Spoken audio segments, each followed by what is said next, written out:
نحمدہ ونصلی علی رسولہ الکریم بسم اللہ الرحمن الرحیم۔ دیکھتی آنکھوں سنتے کانوں تمہیں خاک مدینہ و نجف کا سلام پہنچے۔ تبلیغ و اشاعت اسلام کے سلسلے کی آج ہماری 17ویں ویڈیو ہے، جس کا عنوان ہے حضور کی چاشت کے وقت ہنسی، مرویات صدیق اکبر رضی اللہ عنہ۔ حضرت صدیق اکبر سے مروی ہے کہ ایک دن رسول اللہ صلی اللہ علیہ وآلہ وسلم نے فجر کی نماز پڑھائی اور چاشت کے وقت تک وہیں بیٹھے رہے۔ چاشت کے وقت نبی علیہ السلام کے چہرے پر ضحک یعنی مسکراہٹ کے آثار نمودار ہوئے، لیکن آپ اسی جگہ مصلی پر تشریف فرما رہے تاکہ ظہر، عصر اور مغرب بھی پڑھ لی۔ آپ نے کسی سے بات نہیں کی، حتیٰ کہ عشاء کی نماز بھی پڑھ لی۔ اس کے بعد آپ گھر تشریف لے گئے۔ لوگوں نے حضرت صدیق اکبر سے کہا کہ آپ حضور سے آج کے دن کے احوال بارے کیوں نہیں پوچھتے کہ آپ نے پہلے ایسا کام کبھی نہیں کیا۔ چنانچہ آپ حضور کے پاس تشریف لے گئے اور اس دن کے متعلق دریافت کیا۔ نبی علیہ السلام نے فرمایا، میں بتاتا ہوں۔ دراصل میرے سامنے دنیا و آخرت کے وہ تمام امور پیش کیے گئے جو آئندہ رونما ہونے والے ہیں۔ چنانچہ مجھے دکھایا گیا کہ تمام اولین و آخرین ایک ٹیلے پر جمع ہیں۔ لوگ پسینے سے تنگ آ کر بہت گھبرائے ہوئے ہیں، اور اسی حال میں وہ حضرت آدم کے پاس جاتے ہیں۔ پسینہ گویا ان کے منہ میں لگام کی طرح ہے، اور حضرت آدم سے کہتے ہیں کہ آپ ابو البشر ہیں، اللہ تعالیٰ نے آپ کو برگزیدہ بنایا ہے، آپ ہماری سفارش کیجیے۔ حضرت آدم علیہ السلام نے فرمایا، میرا بھی وہی حال ہے جو تمہارا۔ اپنے باپ ابو البشر ثانی حضرت نوح کے پاس چلے جاؤ، کیونکہ اللہ نے انہیں برگزیدہ بنایا ہے۔ حضرت نوح کے پاس جاتے ہیں اور اللہ تعالیٰ سے سفارش کرنے کا کہتے ہیں، کیونکہ آپ کی دعاؤں کو قبول کیا گیا ہے، اور زمین پر کسی کافر کا گھر باقی نہ چھوڑا۔ آپ فرماتے ہیں کہ تمہارا گوہر مقصود میرے پاس نہیں، تم حضرت ابراہیم علیہ السلام کے پاس چلے جاؤ، کیونکہ اللہ نے انہیں اپنا خلیل قرار دیا ہے۔ حضرت ابراہیم بھی یہی جواب دیتے ہیں کہ حضرت موسیٰ کے پاس چلے جاؤ، کہ اللہ نے ان سے براہ راست کلام فرمایا تھا۔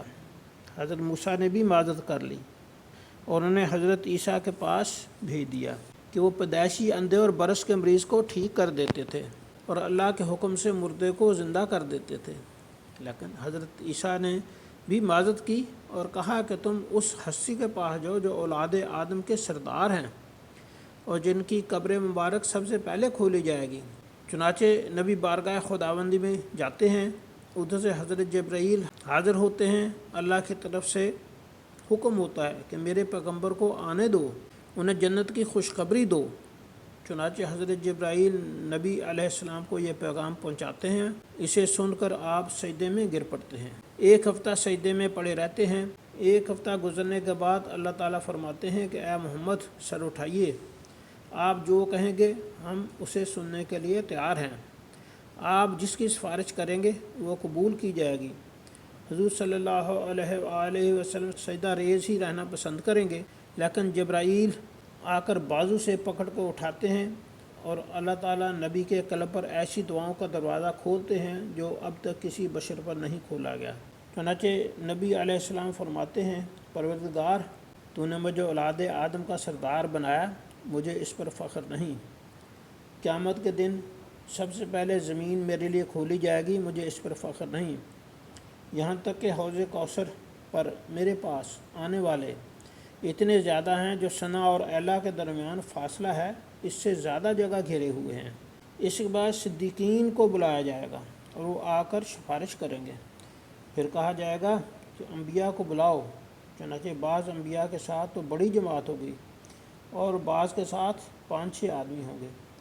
اس کے بعد شہداء کو بلایا جائے گا اور وہ جس کی سفارش کرنی ہوگی کریں گے۔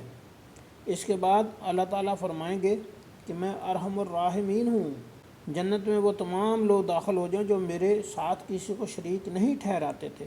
اس کے بعد کہا جائے گا کہ دیکھو، جہنم میں کوئی ایسا آدمی تو نہیں ہے جس نے کوئی نیکی کی ہو۔ تلاش کرنے پر ایک آدمی ملے گا، اس کو بارگاہ الہی میں پیش کر دیا جائے گا۔ اللہ تعالیٰ فرمائیں گے کہ تو نے کیا نیکی کی ہے؟ تو وہ کہے گا کہ میں بیع و شراء اور تجارت میں لوگوں کے ساتھ نیکی کرتا تھا، اور فرمائیں گے یہ میرے بندوں سے نیکی کرتا تھا، چنانچہ اس سے بھی نیکی کرو اور اسے بخش دیا جائے گا۔ اس کے بعد فرشتے ایک بندے کو جہنم سے نکال کر لائیں گے اور اللہ تعالیٰ پوچھیں گے کہ تم نے کیا نیکی کی ہے؟ وہ کہے گا کہ میں نے وصیت کی تھی کہ مجھے مرنے پر جلا کر راکھ سمندر کے قریب جا کر بکھیر دینا تاکہ اللہ تعالیٰ مجھ پر قادر نہ ہو سکے۔ اللہ تعالیٰ فرمائے گا تو نے ایسا کیوں کیا؟ وہ کہے گا کہ تیرے خوف کی وجہ سے۔ اللہ تعالیٰ فرمائے گا سب سے بڑے بادشاہ کا ملک دیکھو، تمہیں وہ اور اس جیسے 10 ملکوں کی بادشاہت ہم نے عطا کر دی۔ وہ کہے گا یا اللہ میرے ساتھ مذاق کیوں کرتے ہیں؟ اس پر مجھے چاش کے وقت ہنسی آئی تھی۔ مسند امام احمد۔ کیس فرماتے ہیں کہ حضرت صدیق اکبر خطبہ ارشاد فرمانے کے لیے کھڑے ہوئے تو حمد و ثناء الہی کے بعد کہا تم اس آیت کی تلاوت کرتے ہو؟ یا ایھا الذین آمنوا علیکم انفسکم لا یضرکم من ضل اذا اہتدیتم، اے ایمان والو تم اپنی فکر کرو، اگر تم راہ راست پر ہو تو کوئی گمراہ شخص تمہیں نقصان نہیں پہنچا سکے گا، لیکن تم اسے اس کے صحیح مطلب پر محمول نہیں کرتے۔ میں نے نبی صلی اللہ علیہ وآلہ وسلم کو یہ کہتے سنا کہ جب لوگ گناہ کا کام ہوتا دیکھیں اور اس کی روکے نہیں تو عنقریب ان سب کو اللہ کا عذاب گھیرے گا۔ اور میں نے صدیق اکبر کو یہ فرماتے سنا کہ جھوٹ سے اپنے آپ کو بچاؤ کیونکہ جھوٹ ایمان سے الگ ہے۔ اور کہتے ہیں کہ حضرت صدیق اکبر نے ممبر پر کھڑے ہو کر کہا کہ پچھلے سال اسی جگہ پر نبی صلی اللہ علیہ وآلہ وسلم نے فرمایا تھا کہ سچائی اختیار کرو کیونکہ سچائی کا تعلق نیکی سے ہے اور یہ دونوں چیزیں جنت میں ہوں گی، اور جھوٹ سے بچو کیونکہ جھوٹ کا تعلق برائی سے اور یہ دونوں چیزیں جہنم میں ہوں گی۔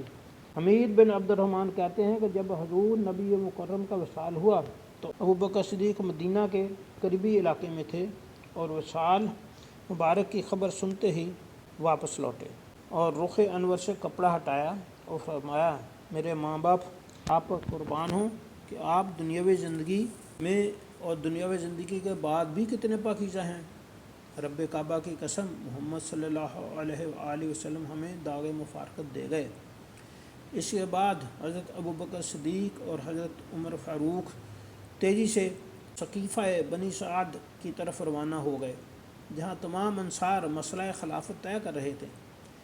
حضرت ابوبکر صدیق نے گفتگو شروع کی اور تمام آیات قرآنی اور احادیث بیان کیں جس میں انصار کی فضیلت بیان کی گئی تھی، اور فرمایا لوگ ایک راستے پر چلتے اور انصار دوسرے پر، اور نبی انصار کا راستہ اختیار کرتے۔ حضرت سعد بن عبادہ سے مخاطب ہو کر بولے کہ سعد آپ جانتے ہیں حضور نے ایک مجلس میں فرمایا تھا جس میں آپ بھی موجود تھے کہ خلافت کے حقدار قریش ہوں گے۔ حضرت سعد نے فرمایا آپ سچ کہتے ہیں، ہم وزیر ہوں گے اور آپ امیر یعنی خلیفہ۔ مسند احمد اسناد صحیح۔ ایک مرتبہ حضرت صدیق اکبر نے حضور صلی اللہ علیہ وآلہ وسلم سے عرض کی کہ یا رسول اللہ مجھے کوئی ایسی دعا سکھا دیجیے جو میں نماز میں مانگ لیا کروں۔ تو حضور نے تلقین فرمائی یہ دعا پڑھ لیا کرو، اللہم انی ظلمت نفسی ظلما کثیرا ولا یغفر الذنوب الا انت فاغفر لی مغفرۃ من عندک وارحمنی انک انت الغفور الرحیم۔ صحیح بخاری 834۔ اے اللہ میں نے اپنی جان پر بڑا ظلم کیا، تیرے علاوہ کوئی بھی گناہوں کو معاف کر نہیں سکتا، اس لیے خاص اپنے فضل سے میرے گناہوں کو معاف فرما اور مجھ پر رحم فرما، بے شک تو بڑا بخشنے والا مہربان ہے۔ آج کے لیے اتنا ہی۔ اللہ نگہبان۔